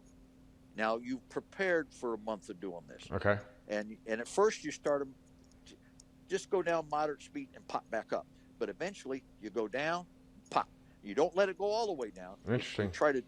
It's like an in-depth jump for your calves. You just go down Yeah, it and makes pop back up. And because when you're running full speed, when your body's upright, your lower leg has a lot of the elastic or reactive qualities coming out of the Achilles and the lower leg. And now when you're in the drive angle, up to 7 meters per second, I can't remember if it's vertical force or horizontal force, but the calf is very important. Sure. The, For that. the last thing I wanted to ask you about was, did you do any kind of loaded sprinting stuff ever? Like Oh, sleds? yeah, that's a great question. Okay. Yeah, when I was at Moreau, we ran uphill and downhill. Okay. Now, when we ran downhill, I'll make it simple. If you have a kid that runs 5 flat on the 40, Yep. consistent, not an all-time best, that means you were cheating on the stopwatch. Yeah. And he runs 4.8 downhill for 40, 4.85, that's perfect. Don't increase them more than 5%. My good friend Carmelo Bosco found that if you towing people over 5.5% of their best, they're stubbing. That means their foot's starting to hit this way. Yeah. So the hill is so gradual you can't see it. I mean, it's very, very slight. And the easiest way to tell what's their best 40. Okay, they're at 5. They're going 5% faster. That's as fast as you want to go. And we ran uphill. Because when you run uphill, that's the drive angle that you need when you accelerate. And Charlie Francis, on one of his videos, I think it's his GGP video that people ought to get. It's a great video. He said, here's the angle we want the girl to run at. Well, we have to change the angle. So it shows in the video, they go to the hill and how they change the angle. Okay. So we did that. We would do another thing. We would do this. I got from Charlie. We would run. Say we're running 10s. We'd run 2 10s with the sled. Okay. 1 without. Now we didn't. So like contrast training, essentially. Yeah. We didn't put as much weight on as they're advocating today. His belief was you never slow anybody down 10%. And I know some people have questioned that, but you've got to understand the difference. He's working with a world-class sprinter. If you're working with a world-class sprinter, you got to be careful how much you change that rhythm, because they're finely tuned. Sure. It's like you can do anything with my golf swing and I wouldn't screw it up. But if you're working with Tiger Woods, you don't want to get exotic because their motor skills. So when people read that 10%, they've got to understand they're talking about people that are in the one whatever percent. Sure. Yeah. Now, because they're advocating maybe 20% body weight. I've seen them up to like 40%. They're saying. Yeah, I think that's because. And the other thing is, I don't like the sled pushes because you're not using your arms. I prefer now with a caveat of that. We tried that back in the 90s. I had a sled made for me that way. Okay. If you could make one, especially in football, where you could put your head between your shoulders and drive that way. Yeah. I just don't like it. I have got videos where we had girls push cars. I'd put it in drive. Because I was first experience teaching young ladies, and I found they didn't know how to really get after it. Just not. Yeah. And so I had a Ford Taurus station wagon. I put it in drive and have them push it to get the idea of pushing. So I can understand the purpose of the sled. I would not stay with that too long because you're removing the arms. And when you're done with that, always go run some sprints. Always go back to what you do naturally. Always go back. And would you finish it or contrast it, how you were saying earlier? Yeah, you could do it either way. Okay. I understand why they're doing the sled. I understand that, and there's been some research. But if I was pulling someone, never hook it to their shoulders. Charlie Francis creates too much tightness. Always hook it to your hip. So I would hook the sled to my hip, and I would fool with different weights and see what your results. I would think that if you go 20%, it'll really help your acceleration probably up to 20. Yeah. But it may have a negative effect on your absolute speed. But you're not trying to improve that at that time. I think it's a good point you make about those world-class sprinters, though, because the average person they're doing the study on probably hardly sprints at all. So really anything's going to work to a point just because they can get better ground contact forces. Yeah. It's not going to disturb the rhythm as much, Coach. They don't have a rhythm to disturb for the most part. Well, even an average athlete. Yeah. So you're talking about guys Ben Johnson, I think if he was timed, Charlie told me he'd run 3.7 the way they time it in the NFL. I 3.8 believe or that. something. Yeah. Yeah. So you're not talking about guys running 4.5. I mean, it's different. And the average kids are running 5 flat and 4.9. So you lower the level you go, the more training effect you get. I've got some numbers on one long jump standing, 5 and 10. Okay. And by the time you get below about 10.6, it has less and less correlation to speed. Okay. Now, that didn't mean when those guys were young running 11 flat, it didn't. But it means at that point, it isn't relevant to what they're doing. It's not close enough. It's like people say, well, world-class sprinters don't squat double their body weight. Yeah, that's right. They're right. But they're world-class sprinters. At some way, they develop some strength. The other thing is they're not hitting anybody. They're only training when they're at their very optimum. What, They're not having to play 82 games. well, I hate to keep you on. I hate to keep you on here all afternoon, but I do have another question that lends to that. Go ahead. Just go ahead. Okay, cool. So what about the strength kind of standards when you talk about that? Like, do you have some sort of, like when I always liked, optimally, I think double body weight. Mike Stone's found they took kids that double body weighted and kids that were 1.5 or 6 and their speed. I mean, all the research said stronger is better. Now, optimum. Like I said, you need to get someone like my son who could squat triple his body weight. Well, he was an Olympic lifter. It was different business. Mm-hmm. It's like Yuri Vardanyan, who just passed away, Coach Lance, and I watched him work.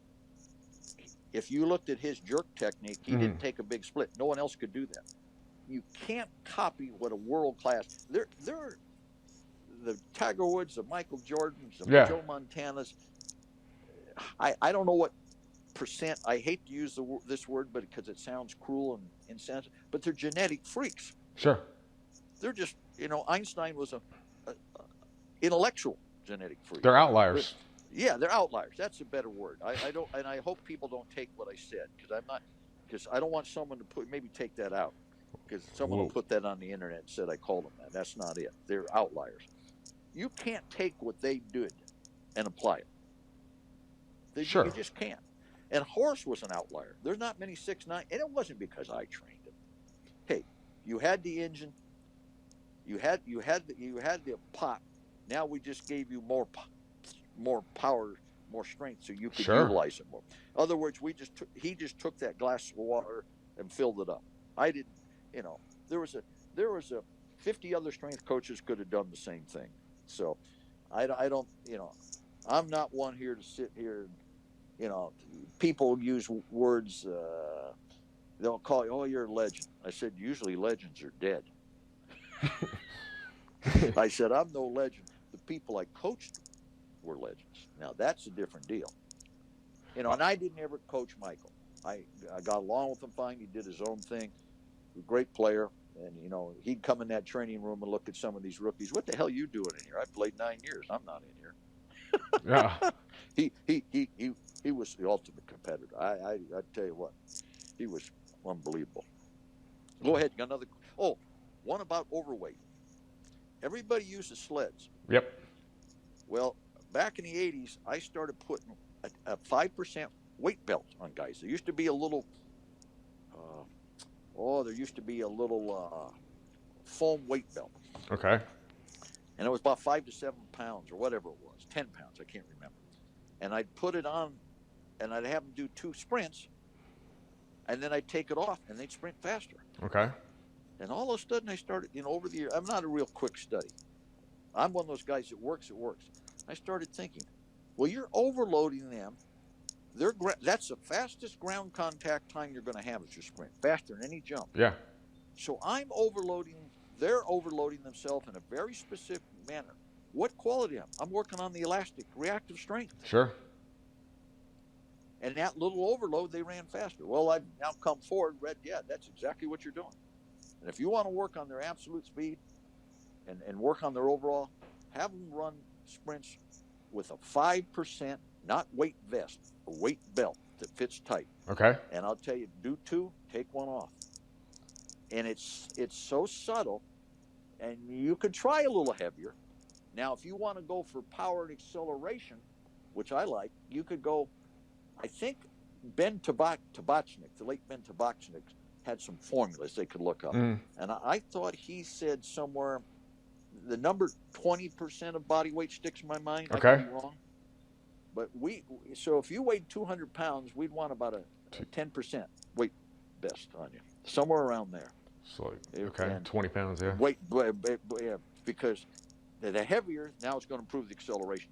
But I like it better in the sled because now you really can accelerate. So so your progression for overload would be hills, sled, weight belt. Because now you're going faster.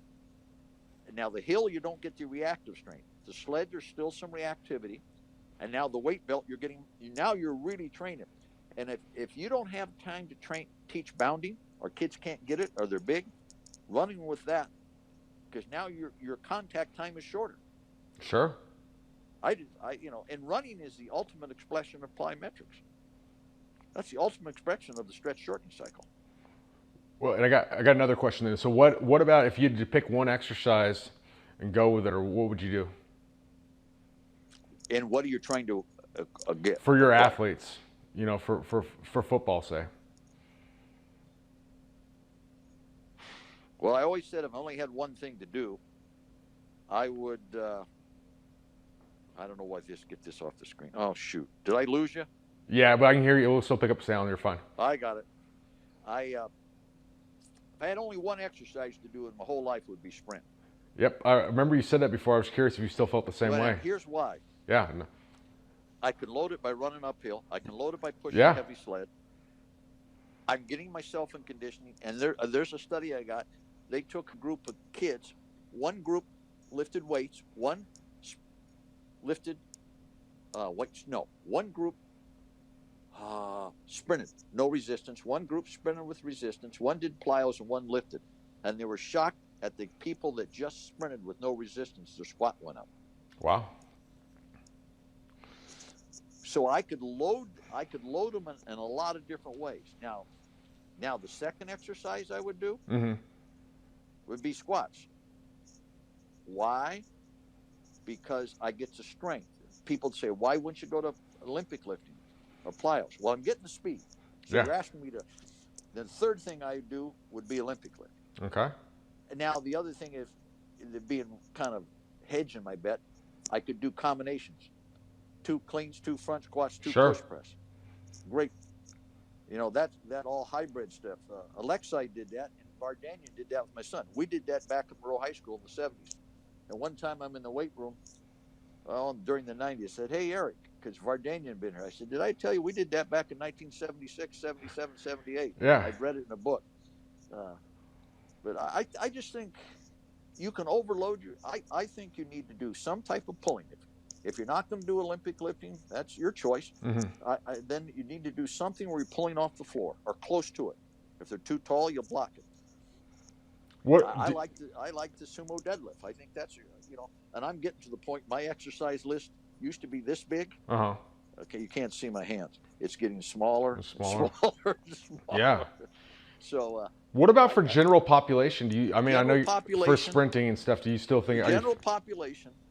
First of all, I would do, if you wanted them to sprint, I'd teach them the A drills. Okay. If they can't get the A drills, if they're not coordinated enough to do that, then if they can do that, I'd start them out with I'd start them out with easy accelerations, just gradual at 10,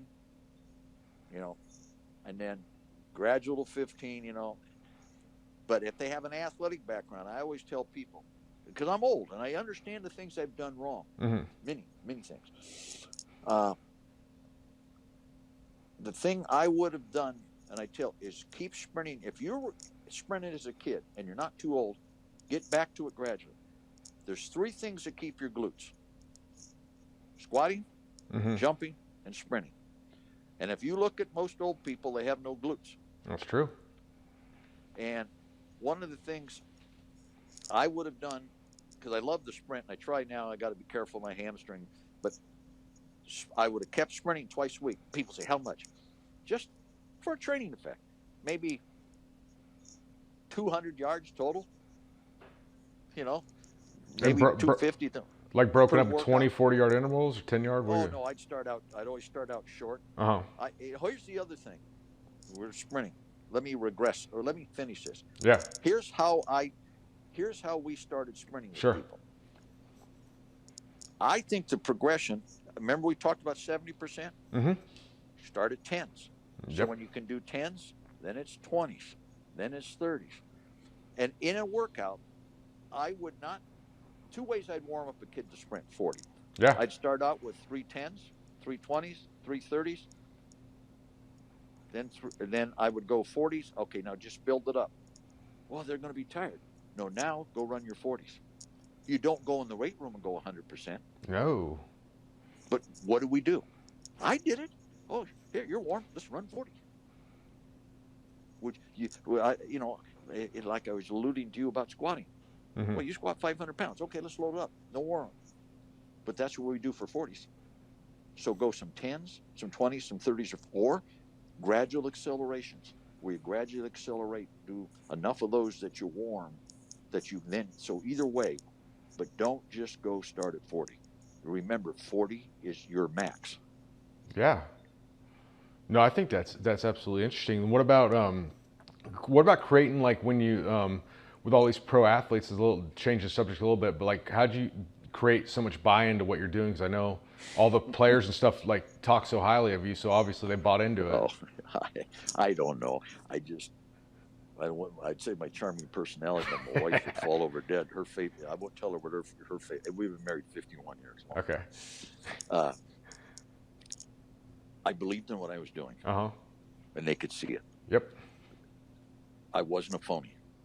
I didn't try to be their buddy. If there was credit given, I always gave it back to the athlete.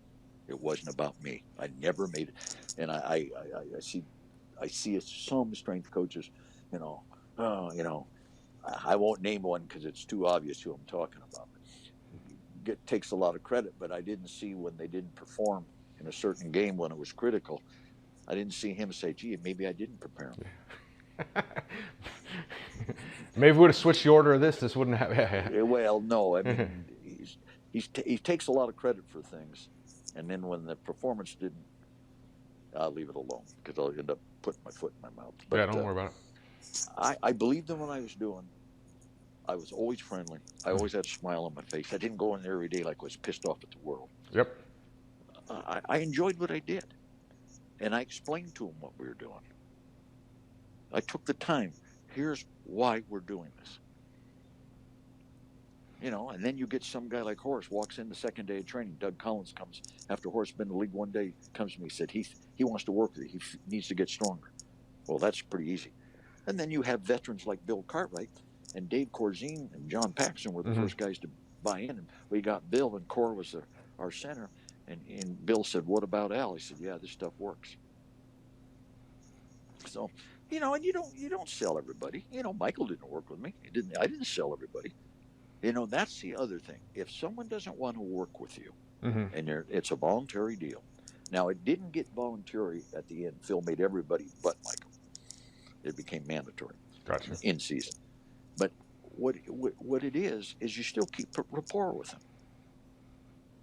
You still keep rapport. Hey, how you doing today? You don't have to take it as a personal insult. Yeah, and that's no, just totally. Today. So I don't think I have any magic formula. I like people. I love coaching. It didn't matter what had happened in my personal life. I've had some things that were very difficult, and like all of us, but I didn't bring that to work. And the only time I'd get ticked if someone who thought they knew more than me started questioning what the hell I was doing, and they didn't have the right information. And then I was gonna get down to my 4-point stance because you were getting on my goal line. I was gonna whip your ass. There you go. And I wouldn't back off that. I would never compromise my principles. If it cost me my job, it cost me. I was not going to go do something I didn't believe in. Now, some people say you got to bend a little. Bending was not training players that I'd like to train. Okay. that I couldn't. All right, I accept that. That's their choice. Yeah. But I wasn't going to go in there and do high intensity and run. The European guy came in. Why are we running all the distance? I said, yeah, got great aerobic power. You can't, you don't have any pop. And if they ever played us, if they played the Olympics, but if they played our NBA teams one-on-one, well, they do. It's not even a contest. Yeah. It's basketball's a power game, speed. But I just think that was the only thing that ever got me upset was, and I went through it like all of them. Jesus, oh, we shouldn't be doing this. And then 5 years later, the same guy that was contradicting me goes on TV, said, oh, this is what we're doing for this. And I'm going, and you bring them the research. See, I'd bring them the research. I mean, medical research. So you gotta know what you're talking about. And players will spot it. And you've got to be the ability to say, hey, I don't know, I'll find out. And it's like I told you about Charles came in. Someone was doing a jerk and they didn't have their elbows and chest up. Jesus. And here's one thing that will happen. Mm-hmm. You're best. You have one guy or gal that's the best at doing something. So that becomes your standard. Then some guy comes in that coaches at a higher level of that particular thing you're coaching. And all of a sudden, boy, that doesn't. And he executes it. And you realize, whoa, that's what it's supposed to look like. Sure. So always get someone who executes it perfectly to give you a standard what should it look like. But, and that's John Paxson said that. He said, one of the things John said, that's what we respect about you. You don't bring your ego into the weight room. You're willing to bring in people. Charlie Francis would correct their drills. I've got him working with Bill Cartwright. Bill said, geez, can you hire this guy? I mean, if you're so fragile that you can't be proven that you can learn more, then eventually you're never going to reach your maximum. Now, you may be at a team that wins everything, and you may think that's you. 7 reasons why you win in professional sports. First, the owner. If he isn't willing to spend the money, forget it. Okay. Number 2, your general manager. Jerry Krause got a lot of flack. He was a great general manager. Man, he was wonderful to work for. Okay. What do you need, Al? That facility, they built the first one, Berto Center. They built it specifically so we could train players. Okay. I had a $20,000 equipment budget a year and $20,000 expense budget for bringing in people. Wow. Never used the equipment budget that much after. So whatever I needed, whatever someone questioned me, he'd call me in. And then we'd talk about it. He said no. And he supported me and Mr. Reinsdorf. Okay. Don't take a job, young coaches, where you can't be you. Oh, I can go to X university or pro team, but I'm going to have to compromise all my standards. You're not going to be happy, and you're not going to have success because you're not doing what you know. Third thing is you got to have a good coach. Well, obviously we had a good coach in Phil Jackson, assistant coach. Good scouting department. You got to have a good scouting department. You got to have a good sports medicine department. You got to have a good strength and conditioning. But what makes up for all the sins of the other 6 are great players. Yeah. But if you don't have an owner willing to pay Michael Jordan to keep him there, if you don't have a general manager willing to do that, and all that stuff you ever read is not true, I'll just tell you that. If you don't have a coach that can deal with that situation, like Phil did so brilliantly. So once you've got those 3 bases covered, the rest of us can look pretty smart. But what I'm saying, I see in college sports, I see people, I wonder how good a condition people are when I see them playing 5 plays and they're tired in the defensive line and you've had 100 TV timeouts. I was going to ask you about that. That's what I sort of mentioned earlier. What do you think about the difference in conditioning nowadays versus? I don't know. I don't know what it is, but you got to go out and sprint. I put this publicly out there when I was playing 100 years ago. I would run 35,000 yards of wind sprints in the summer. Now, were they quality? No, I didn't know about that. We'd all start out running. At least I did, and most of my teammates. We'd run 50s in those days. I'd run a 50. Yep. Walk down the other and run. I'd start with 10. 5 days a week. Real great, 5 days a week. Okay. By the end of the summer, I was running 20. The second 10, I'd run 10. I'd run the 50 and the second 10, and then I'd jog down the other end, turn around and run back. So And I figured it out. It was about 35,000, 36,000 yards of sprints. Now, Wow. that wasn't quality speed work, but I was in condition. Yeah. And then I'd go home and lift weights at night. So I was doing 2-a-days and didn't even think about it. Mm-hmm. The other thing is, when we played, I had played both ways in high school and junior college. People don't even know what that is today. Yeah, I've wondered about that because I noticed all the high schools around here, even the small ones, they got 400 kids and they got kids going one way, and I think they'd be a lot better off putting their good players both ways. I'll play a tired stud before a fresh piss hands. That's what I've been saying. Like, give me your. I played all my best players, and I made one mistake about playing one kid both ways, and it cost me a game. But no, you play your best players both ways. If you can't get them, you can't do that today because you won't work them hard enough because you're too worried about. One of the things we talk about today, changing direction and all that stuff, things like that. Well, we did a little circuit I got from Vince Gibson. I was a grad assistant. We'd get in the key of a basketball. We'd change the direction for 30 seconds, lateral change. You couldn't turn us in a circle. We'd crab change that way. We'd jump over a blocking bracket for 30 seconds. I'd backpedal to the free shot line, and then run back to the baseline 30 seconds. You had to change your back.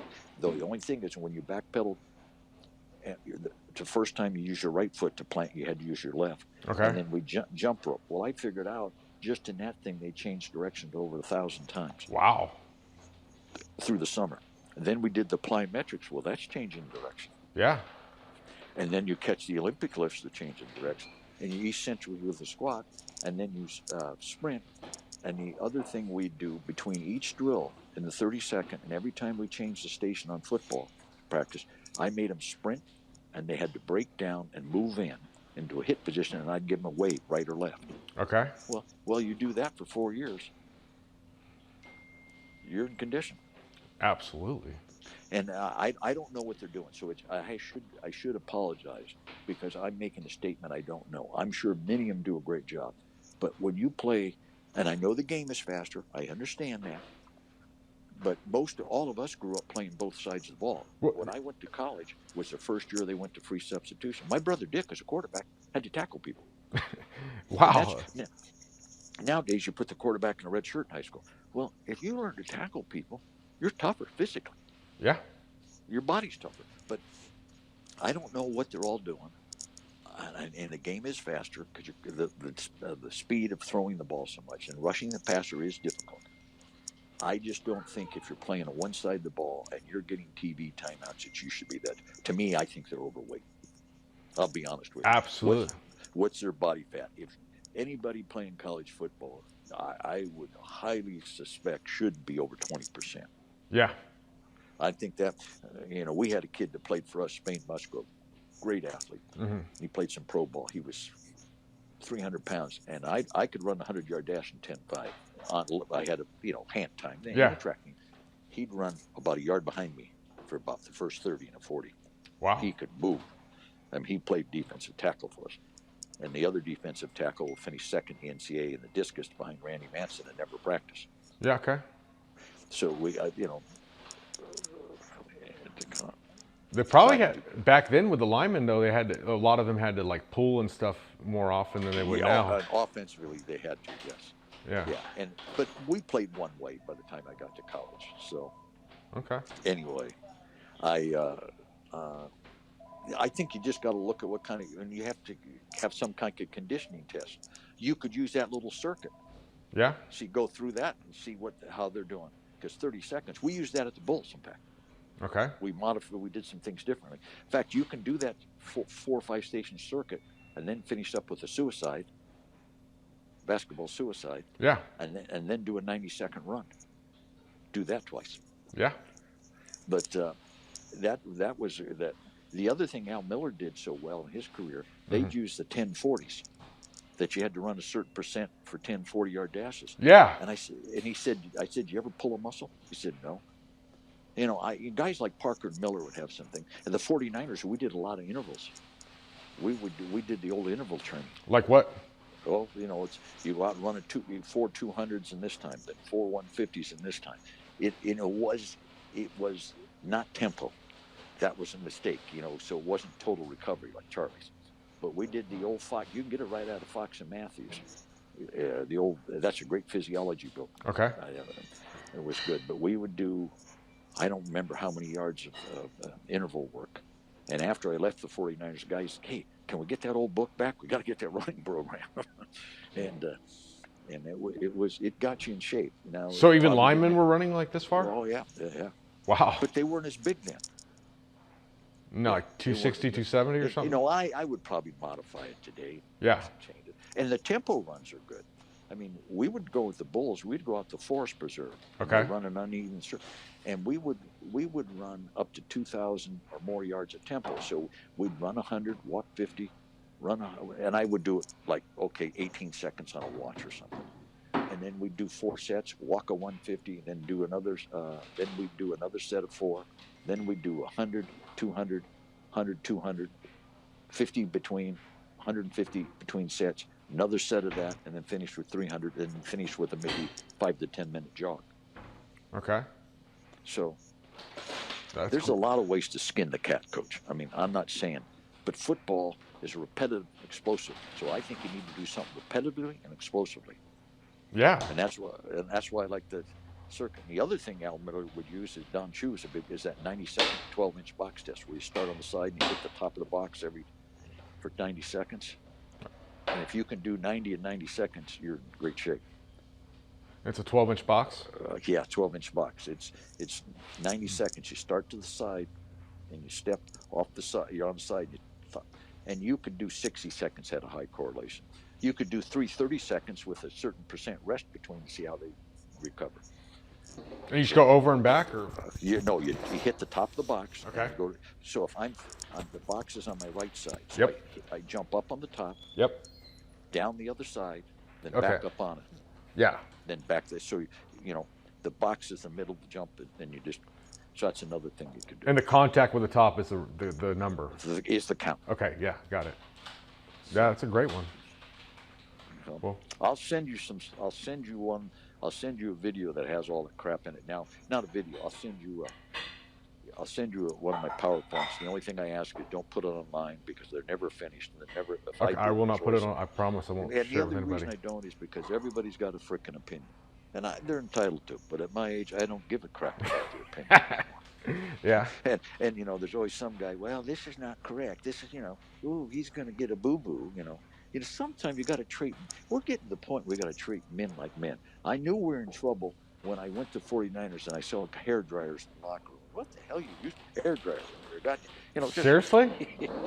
Oh yeah, that was everybody. That was just different. I came from Coach. I came from we all wore crew cuts.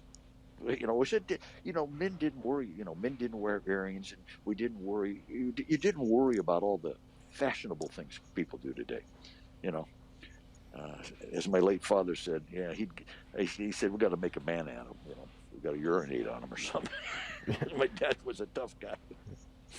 That might be preferable to hair dryers. I don't know. Yeah, but anyway, well, I don't need one anymore. I use this so I wouldn't blind everybody. And the last thing I'd like to say, I hope I haven't said something to offend anybody. I'm not trying to attack any coach. There are other ways to do it than the way I did it. So I just want to make that clear because I think there's a lot of ways to do things, but I do think there's a highway. There's a set of white lines you've got to stay between. Awesome. Well, I really appreciate you coming on today, Coach. Okay. Well, anyway, I hope this was helpful. It was extremely helpful, and I look forward to seeing that PowerPoint. Okay. You take care, Coach. Okay. See you. Have a good one. Bye.